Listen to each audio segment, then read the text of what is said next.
Cuando descolgué el teléfono para inaugurar esa desconcertante mañana, las condiciones de la oferta me despejaron del sopor previo al desayuno y acepté sin tomarme la molestia de fingir que tenía que pensarlo. La cifra me daba vueltas en la cabeza mientras me duchaba, me vestía, mientras caminaba por Madrid en una mañana tan fresquita. Pensaba en los días que podía vivir sentada sobre ese obsceno montón de pesetas y en mi tesis doctoral, a la que no volvería a abandonar por la traducción de un manual completo del MS2, en 240 fascículos con su correspondiente disquete de regalo.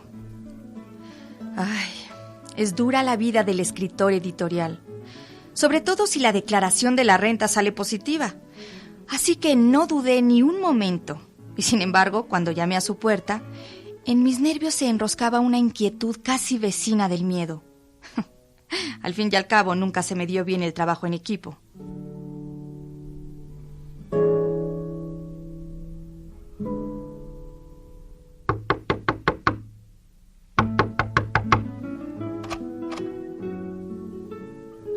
Una sonrisa radiante, para la que no había motivo alguno, me abrió la puerta, preguntándome quién era.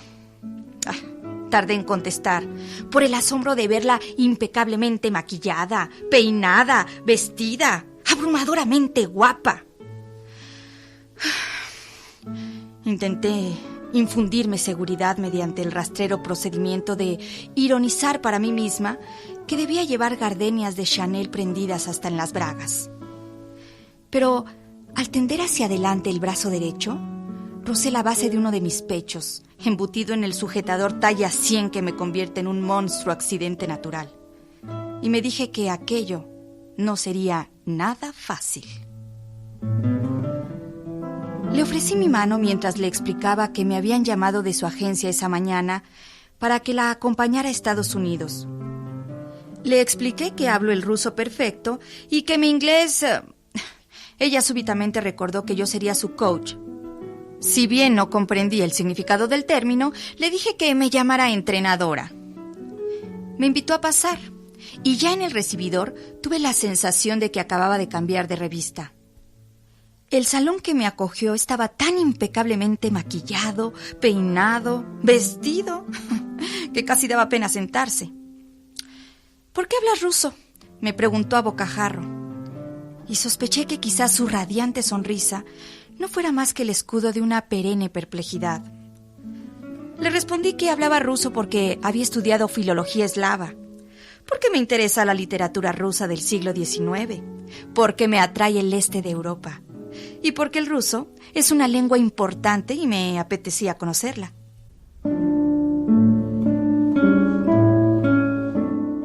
Ella hizo una pausa como si necesitara meditar. Y a continuación me recomendó no usar Wonderbra, pues me achaparraba un poco. Yo respondí despacio que no uso Wonderbra, procurando que cada sílaba sonara como un navajazo.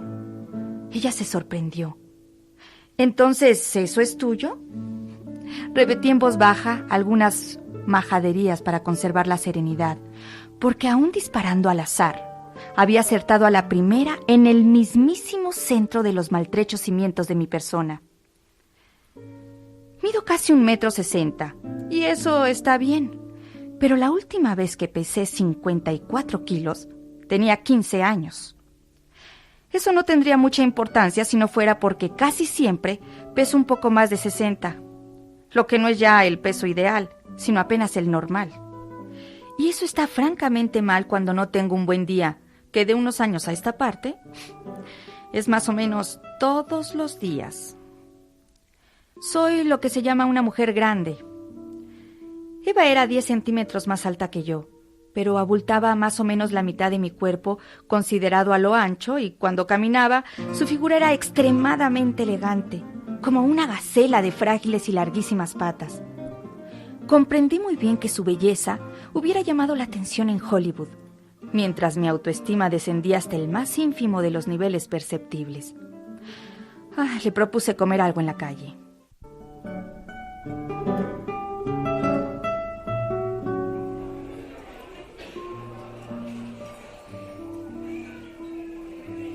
Cuando nos sentamos en una mesa de la cafetería de comidas rápidas, apenas había logrado averiguar algo de ella. Aparte del exacto mecanismo de su perfeccionadísima sonrisa, no le gustaba mucho el cine, tampoco viajar. Quería ser actriz porque casi 10 años después de ser elegida Miss España, se estaba haciendo mayor para la pasarela y empezaba a estar muy vista como modelo de fotografía. No se le ocurría qué otra cosa podía hacer. Si bien yo le enumeré la jardinería, la filatelia, poner una tienda, tener hijos, estudiar. Especialmente estudiar no le parecía una opción adecuada para ella, puesto que tenía muy mala memoria. Así que intenté explicarle que para ser actriz hay que estudiar mucho, pero sencillamente no se lo creyó. Me contestó con una sonrisa radiante y me temí lo peor.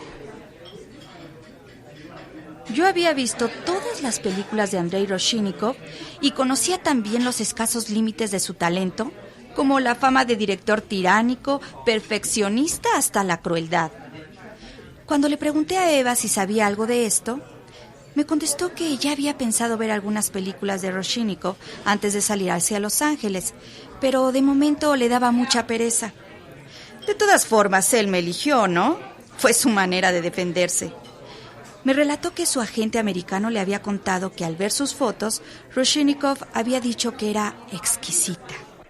La conversación era lo más parecido a un forcejeo y sentí un hambre suficientemente atroz como para que no me temblara la voz al pedir un sándwich de 3 pisos con pollo, jamón, queso, lechuga, huevo duro, tomate, tocino y mayonesa, y además de tomar una cerveza. Eva se conformó con un sándwich de jamón de York y un botellín de agua mineral sin gas. Situó el jamón solo, sin el pan, exactamente en el centro del plato. Cortó un pedacito, se lo llevó a la boca y empezó a masticar. Al notar la manera sobrecogida en la que observaba, ella se limitó a comentarme que masticaba 30 veces cada bocado para no engordar. Acto seguido, me preguntó si siempre comía yo así, refiriéndose a la cantidad. Desconcertada, atiné a responderle que no siempre, pues a veces tomaba 2 platos y hasta postres si estoy contenta. ¿Qué pasa? ¿Te doy envidia?, le pregunté. No me quiso contestar, y entonces, por primera vez, me compadecí de ella.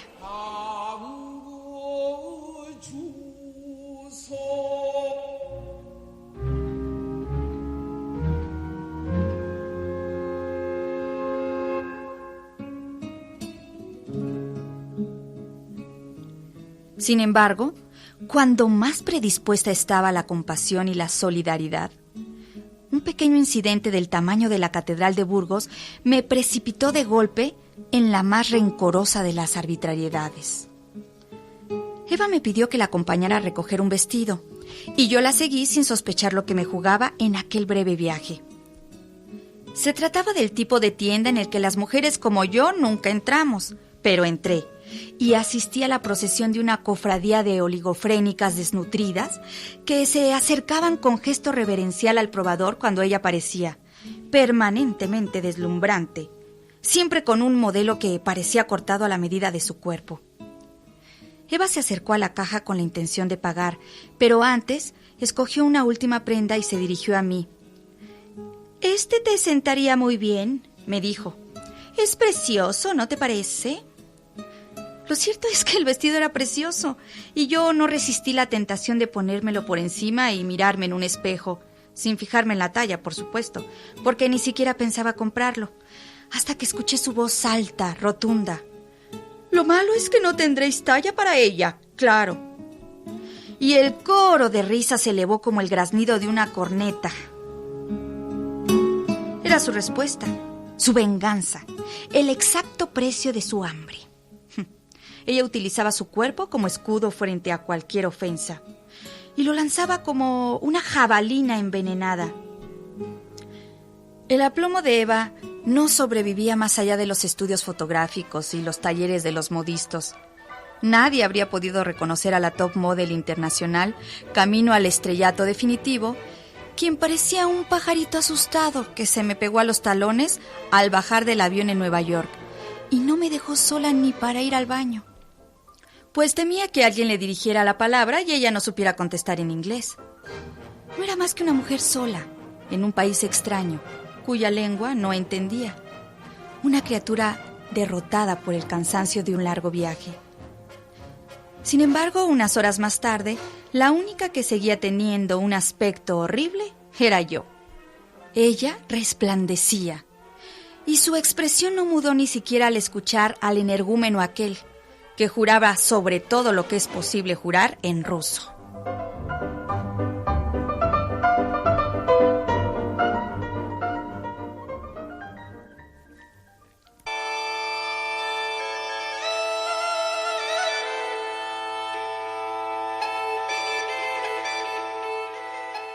Identifiqué a Andrei Rozhchnikov de pie en el centro del plató, gesticulando violentamente. Lo más parecido a un oso enloquecido de furia que he visto en mi vida. Mientras me acercaba, reconocí en su rostro los rasgos eslavos típicos: el pelo negro, los ojos claros, la piel blanquísima, sus cejas pobladas y mandíbula imponente. ¡Ja! Dios nos coja confesados, me dije. Al principio le hablé en inglés, pero como no daba señales de haberme oído siquiera, pasé al ruso, y solo entonces se volvió para mirarme. Me presenté y presenté a Eva. Hablé un par de minutos para un ceño fruncido, huraño, un inconmovible muro de 2 metros.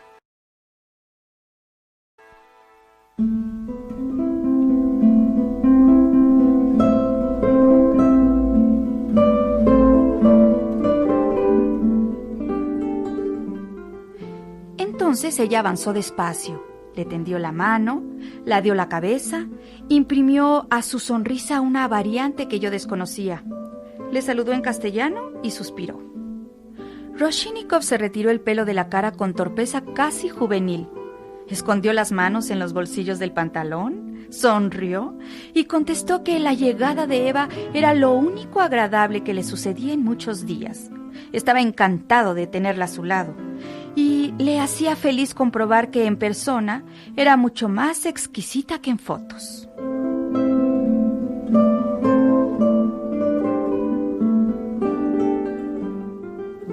Admito que Eva poseía al menos un talento instintivo. Sabía quitarse de en medio en los momentos críticos. Un segundo antes de que se desencadenara un problema, Eva desaparecía y yo me pegaba a solas con la script porque llegábamos tarde a las citas, con el maquillador porque ella imponía productos y colores, con la peluquera que protestaba porque no se dejaba cardar el flequillo, con el iluminador que no iba a permitir que una actriz le prohibiera las luces laterales y con la modista porque se empeñaba en rodar con su propia ropa. Pero entre Rozhchnikov y yo había estallado la guerra. Por las mañanas para desayunar, él me esperaba siempre en la misma mesa.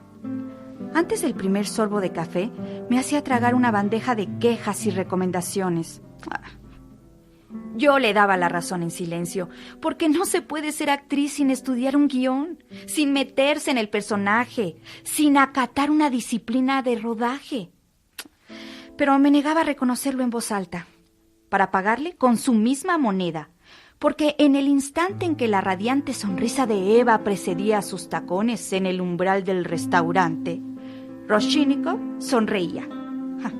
Se apartaba el pelo de la cara con su juvenil torpeza y dejaba que su voz reconquistara el territorio bobalicón de los adolescentes. «La verdad es guapísima», me decía muy bajito, mientras yo asentía sin mucho interés.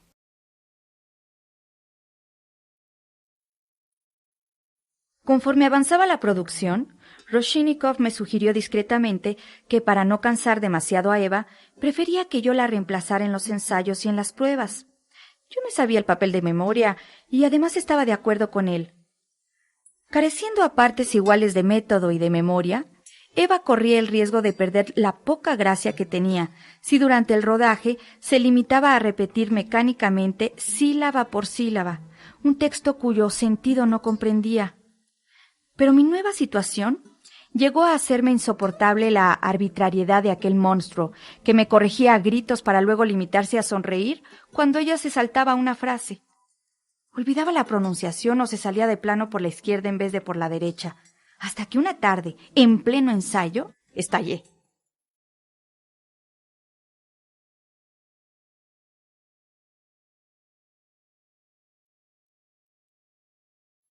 Aquella mañana, durante el desayuno, Rozhnikov miraba a Eva a los ojos.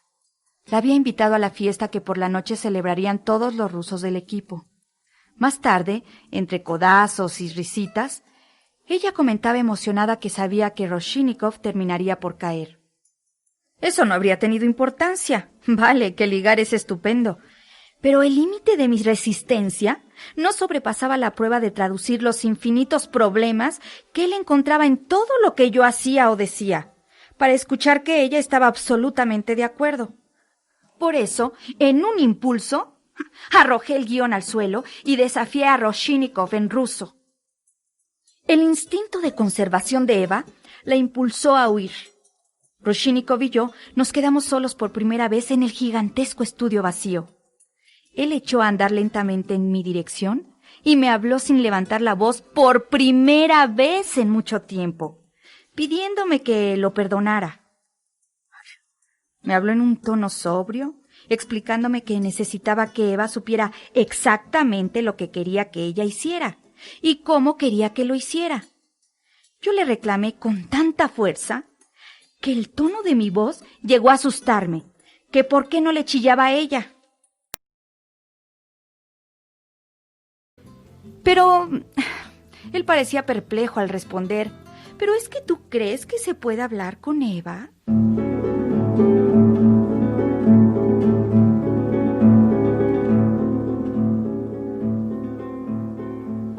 Así que salimos del estudio y fuimos a tomar una copa.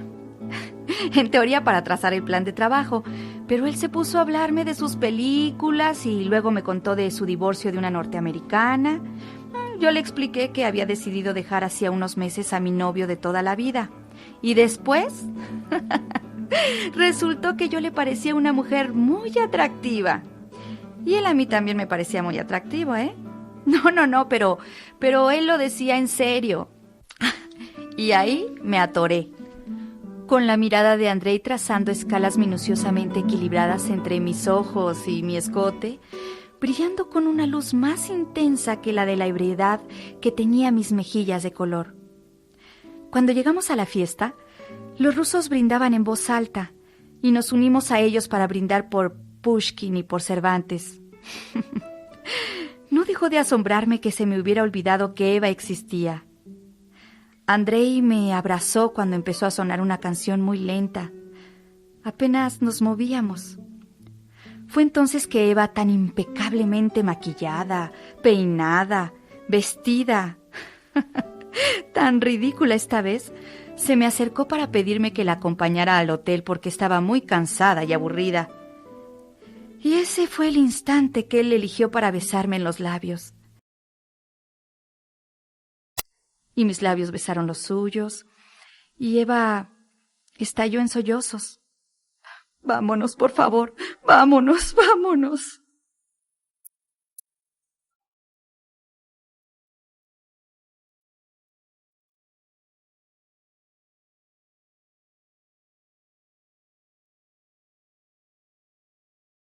A la mañana siguiente, no quería pensar más que en el amor. Ay, estaba enamorada otra vez. Pero Eva abrió la puerta que comunicaba nuestras habitaciones y taconeó enérgicamente. Tengo que hablar contigo, Lola. Quiero decirte que no me gustó lo de anoche. No deberías beber tanto. El alcohol apaga la piel y engorda. De pronto su aplomo se deshizo en un puchero. Se sentía mal, pero muy sola. Se había equivocado al aceptar ese papel. Rozhnikov se portaba fatal con ella. No llegué a impacientarme porque la compasión me había abandonado, tal como abandonan los amantes. Bruscamente, para siempre. El espejo me devolvía una imagen inesperada. Por primera vez, Eva no tenía buen aspecto. En cambio yo resplandecía. Andrei y yo no volvimos a hablar a solas porque el rodaje se abrió a los medios de comunicación y cada noche había un compromiso distinto. Él en el punto de mira, yo, sentada entre Eva y cualquier periodista. Para el jueves, cuando estaba por marcharme, lo encontré muy sonriente, invitándome a cenar aquella noche. Alcanzó a decirme la hora y el lugar antes de que el operador lo cogiera del brazo y lo arrastrara a la proyección. Fue entonces que un chillido agudo retumbó en mis tímpanos como las trompetas contra la muralla de Jericó. Eva me miraba con alegría salvaje. ¿Dónde he dicho que quedábamos? ¿Qué? Pregunté yo, como si fuera imbécil, pero ella había entendido lo de cenar y la hora. Las 9 en punto. Solo le faltaba que yo le indicara el sitio. El steakhouse detrás del hotel. No pregunté en qué idioma hablarían durante la cena. Seguramente lo dominaría. Cuando sonó el teléfono, cerca de las 10:10, yo había bebido, fumado, llorado y maldecido. Pero aún me quedaba un margen para el asombro. Del otro lado de la línea, la voz de Eva tiritaba al contarme cómo Andrei había preguntado por mí, y al darle a entender que yo no asistiría, dio la media vuelta y se fue. La había dejado abandonada. Sí, nunca le había pasado una cosa así con ningún tío.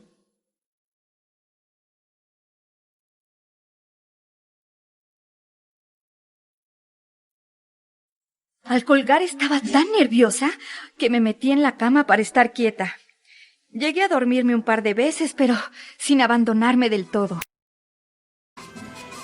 Al principio no escuché las balalaicas hasta que reconocí la melodía, las palmadas, los tacones que marcaban el ritmo de una canción intensa, vigorosa, pura. Salté de la cama, la emoción temblándome en los labios. ¡Ay! 6 hombres locos cantaban para mí y para que él bailara solo, el más loco de todos, una danza furiosa de cólera y deseo, soberbia como sus saltos y humilde como sus rodillas rozando el polvo, el baile de los cosacos. Brazos que giran en el aire para impregnarlo de luz, de vida, un cuerpo que impone al mundo su sello, su ley y su fuerza. Me acerqué a él. No podía dejar de llorar y de reírme al mismo tiempo. Ardía mi piel cuando le vi caer de rodillas ante mí, fatigado y poderoso. Aquello no podía ser más que un delirio de mi amor dolorido. Pero él rodeó mis muslos con sus brazos de carne verdadera y sentí el peso de su cabeza al apoyarse en mi vientre. Antes de arrastrarle conmigo al interior de mi habitación, pude contemplar el rostro de Eva, su ceño fruncido, sus ojos dilatados, su boca abierta, una mueca de asombro ocupando la plaza, de una sonrisa radiante.